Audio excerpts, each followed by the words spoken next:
الفريق ديالنا كان فاز بالمرتبه الاولى بلقب البطوله الوطنيه المدرسيه اللي كانت تنظمات مؤخرا بمدينه القنيطره.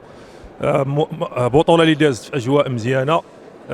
وليدات ديالنا مثلوا المديريه احسن تمثيل، قاموا بالواجب ديالهم، ما طيحوش يديهم وفازوا باللقب عن جداره واستحقاق. بالنسبه للوليدات اللي شاركوا معنا في البطوله الوطنيه المدرسيه وفازوا باللقب، فالتاثير ديال هذاك الفوز كان كبير بالنسبه لهم، عطاهم واحد الموتيفاسيون، عطاهم واحد الحماس باش يشاركوا في البطولات الميدانيه، وكان واحد الواقع ايجابي بالنسبه لهاد الوليدات هادو.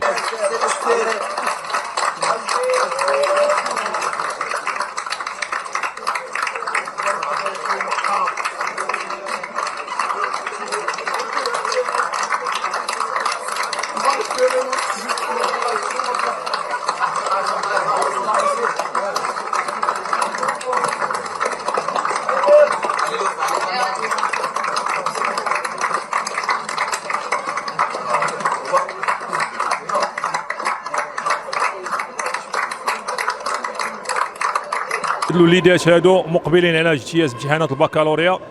بالنسبه للسنه الاولى مرات في ظروف مزيانه، نتمناو ان شاء الله غدا ان شاء الله التلاميذ ديال السنه الثانيه بكالوريا هذاك اللقب يكون حافز ويعطيهم واحد الموتيفاسيون باش يدوزوا البكالوريا في احسن ظروف، وتكون نتائج مشرفه وممتازه كما حازوا على اللقب، ينالوا البكالوريا ديالهم بنقاط جيده وممتازه. وشكرا.